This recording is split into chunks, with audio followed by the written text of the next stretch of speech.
Hello, welcome to my channel, Another Bibliophile Reads. My name is Greg, and I'm going to review a new novel, The Devil Takes You Home by Gabino Iglesias. This is a crime novel, suspense novel, thriller novel, with a little bit of horror thrown in, just to make it a little more interesting. Mario is the narrator, and he has just lost his daughter to leukemia, and he and his wife are devastated, and he loses his job, and his wife divorces him, and he is saddled with an enormous amount of medical debt and no way to pay it off. He contacts an old work buddy named Brian, who was a meth addict with a seriously pregnant girlfriend. And Brian hooks up Mario as a hitman to make some extra money. And Mario is actually a pretty good hitman. And then Brian tells him about a no-risk opportunity. There is a Mexican drug lord who wants to knock off another Mexican drug lord to the tune of $2 million.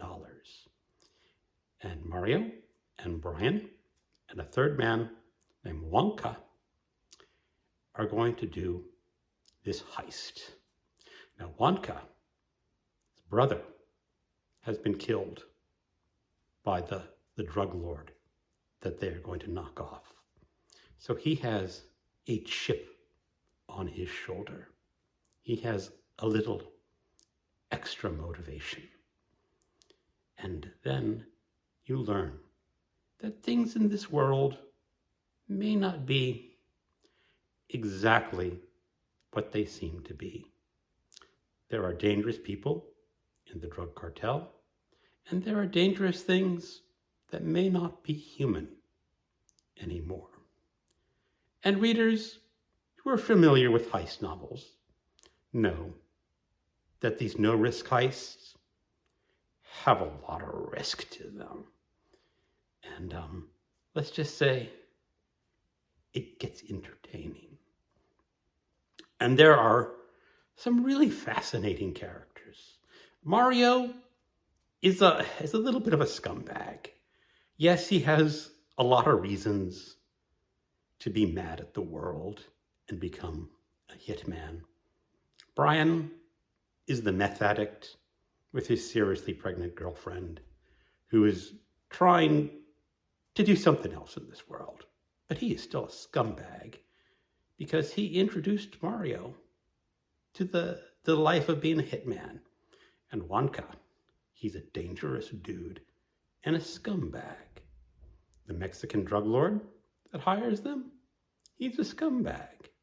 He has an assistant called La Reina, which is just Spanish for the queen. And she is a woman who will shoot you in the face and feed you to the alligators with a smile. She's my favorite character. So how does this all novel work out? It's good. It's not a perfect novel. There are some things that just don't make total sense in the real world. And you just gotta run with it. One of the things that sort of bothered me is that when Mario is going to be hired for this $2 million take, his cut is $200,000, which is a lot of money, but not a life-changing amount of money. Mario keeps talking about how his life will be completely turned around with $200,000. Now, admittedly, he worked a lot of low-paying jobs, and maybe his idea is that $200,000 is a fabulous amount of money. I was a computer programmer. $200,000 is, yeah, it's more than a year's salary, but it's not more than 2 years worth of salary.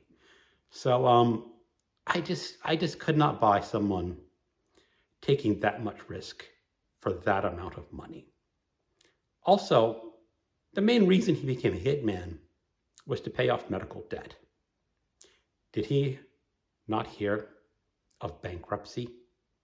The number one cause for bankruptcy in America is medical debt. Yeah, he probably should have considered that option. And the book is a tad bit predictable. You kind of know where this novel's going right from the beginning. There are a few interesting twists. The people who might not be people anymore.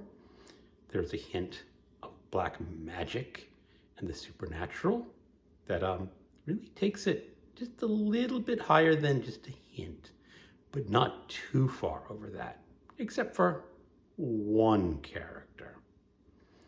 But I enjoyed it.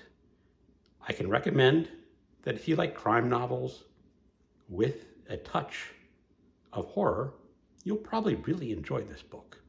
Now, one thing about this book I'm going to say is that it has a lot of untranslated Spanish.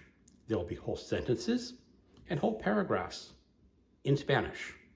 Now, I can understand a little bit of Spanish. Every now and then, I knew what the characters were saying in the Spanish. I just could understand it. Sometimes I had to use my Kindle Translate mode. You highlight the text, and then you go to Google Translate, and it gives you a fairly accurate translation of what that Spanish is supposed to be. So that helped.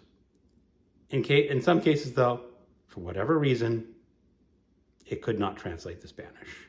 And that's okay. I don't think the text in Spanish is all that important to the story.